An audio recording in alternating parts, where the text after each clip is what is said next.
Assalamualaikum warahmatullahi wabarakatuh. Perkenalkan, nama saya Nabila Komara Putri Indiasari, NIM 122111311. Di sini saya akan review materi dari materi dan tugas yang sudah saya dapatkan selama satu semester ini dari mata kuliah aplikasi komputer statistik. Nah, di sini jadi semua materi itu kan saya masukkan ke blog saya. Nah, ini merupakan gambaran dari blog saya.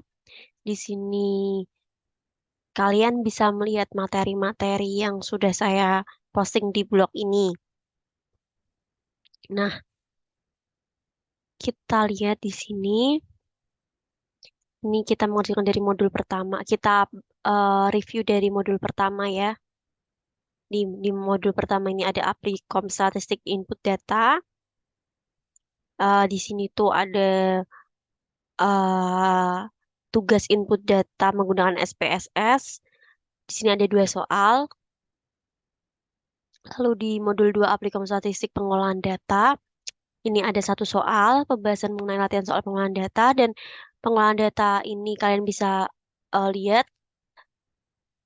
statistik deskripsi lebih berhubungan dengan pengumpulan data dan peringkasan data serta penyajian hasil peringkasan tersebut.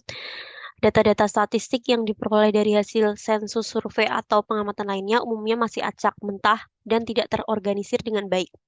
Data-data tersebut harus diringkas dengan baik dan teratur, baik dalam bentuk tabel atau presentasi grafis sebagai dasar untuk berbagai pengambilan keputusan.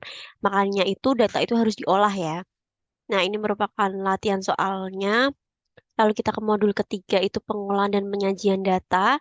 Di sini pengolahan dan penyajian data itu proses pengumpulan, pengolahan, analisis, dan visualisasi data untuk mengetahui informasi yang dapat digunakan untuk membuat keputusan. Di sini ada pembahasan dari soal pengolahan dan penyajian data. Lalu di sini selanjutnya ada uji beda rata. Di sini tuh ada data independen dan data berpasangan. Nah, di sini uji beda rata itu metode statistik yang digunakan untuk menguji perbedaan signifikan antara dua atau lebih rata-rata populasi.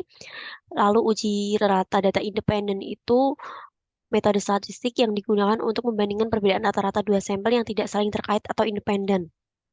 Lalu uji rata data berpasangan itu metode statistik yang digunakan untuk membandingkan perbedaan rata-rata dua sampel yang saling terkait atau berpasangan. Nah, di sini tuh ada pembahasan soal kasus uji rata independen dan data berpasangan. Untuk melihat pembahasannya bisa kalian klik. Lalu kita ke ini kemarin saya sudah sempat untuk mereview materi sebelum UTS Applikum Statistik. Lalu di sini itu ada modul 4 uji non-parametrics. Uji non-parametrik ini memiliki beberapa keuntungan. Dan di sini tuh saya mengerjakan 4 soal yang akan membahas tentang uji untuk satu sampel, uji data dua sampel berhubungan, uji data dua sampel tidak berhubungan, uji data tiga atau lebih sampel berhubungan. Nah, lalu selanjutnya ini ada modul 5 regresi sederhana. Regresi sederhana itu sendiri itu digunakan untuk tujuan peramalan, di mana dalam model tersebut ada sebuah variabel dependen atau tergantung dan variabel independen yang bebas. Nah, di sini ada pembahasan contoh soal dari latihan regresi sederhana. Lalu selanjutnya di modul ke-6 ini ada regresi berganda.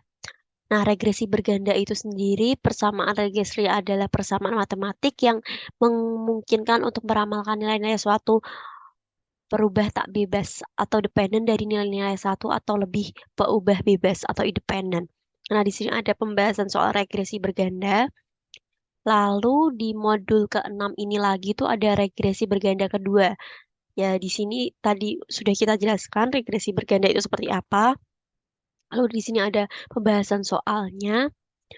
Lalu selanjutnya ini ada regresi berganda dalam lingkungan kesehatan. Nah, regresi berganda dalam kesehatan lingkungan adalah suatu metode statistik yang digunakan untuk menganalisis hubungan antara variabel-variabel lingkungan yang berpotensi mempengaruhi kesehatan manusia. Dalam konteks kesehatan lingkungan, variabel dependen biasanya berhubungan dengan status kesehatan, misalnya tingkat kejadian penyakit atau masalah kesehatan tertentu. Nah, lalu di sini ada uji validitas dan reliabilitas. Nah, uji validitas itu memiliki tujuan membuktikan kebenaran suatu butir, lalu tujuan reliabilitas itu untuk mengetahui konsistensi atau keteraturan hasil pengukuran suatu instrumen apabila instrumen tersebut digunakan lagi sebagai alat ukur suatu objek atau responden. Nah, di sini tuh ada pembahasan kasus uji validitas dan reliabilitas. Nah, selanjutnya kita melihat di sini, di sini tuh ada CV dari saya sendiri. Ini merupakan CV saya. Jika kalian ingin melihatnya, sudah terdapat di blog ini.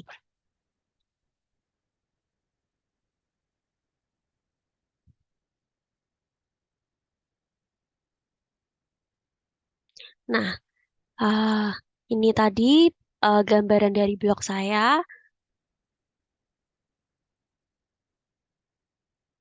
Ini sampai dengan CV ini sudah selesai. Sekian review materi dari saya. Apabila ada salah mohon dimaafkan. Wassalamualaikum warahmatullahi wabarakatuh.